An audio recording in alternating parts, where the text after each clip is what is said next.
Hei. Mä ajattelen sillä tavalla, että luovana ihmisenä eläminen on sitä, että pitää myös silmät auki. Siis sillä tavalla mahdollisuuksille. Esimerkiksi kerran mä kävin RTV:llä, kun se oli vielä olemassa, niin siellä olikin tämmöisiä tapetin paloja. Jäännöstapetteja.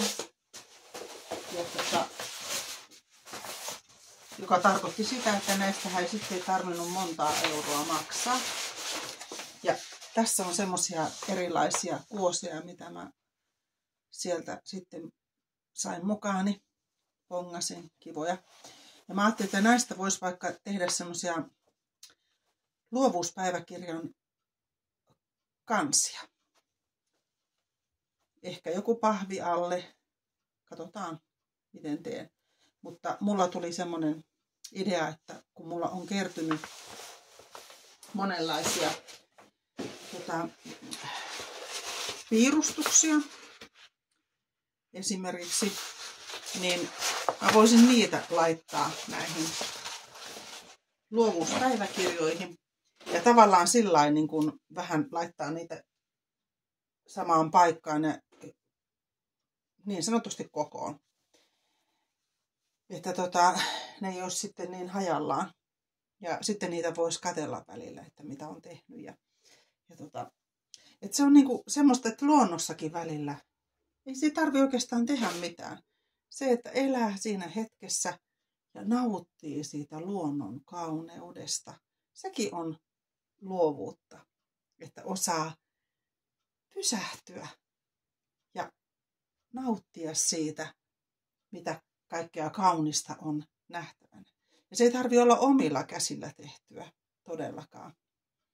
Vaikka siitäkin on hyvä nauttia. Että esimerkiksi tämmöisen tein jouluksi. Tämmöisiä piirtelin vähän. Mutta se voi olla ihan valmiita toisten töitä, mitä ihailee. Että semmoista monenlaista kauneutta voi luovien silmälasien läpi katsella tässä maailmassa. Et se ei ole niin kuin semmoinen asia, että kannattaisi tehdä korkeaa kynnystä siihen, että miten luovuutta voi itse harrastaa ja miten voi elää luovasti ja toteuttaa sillä tavalla niin kuin sitä omaa haluamaansa tyyliä. Vaan se on todella sitä, että välillä sitten istutaan vaan ihan rennosti ja odotellaan, että se inspiraatio iskee.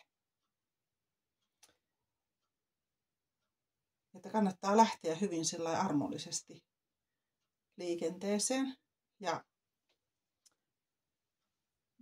antaa sen niin sanotusti vähän hautuakin, että mikä on se mun juttu siinä luovuudessa. Se tuo kuitenkin niin paljon rikkautta elämään, että suosittelen kyllä lämpimästi kaikille. Joo, tämmönen osa 1 nyt tähän luovuuspäiväkirjaan. Pidetään matala kynnys ja aloitetaan vain jostain, mikä itselle tuntuu hyvältä. Ja kuunnellaan itseämme. Sitä se on samalla hyvin vahvasti.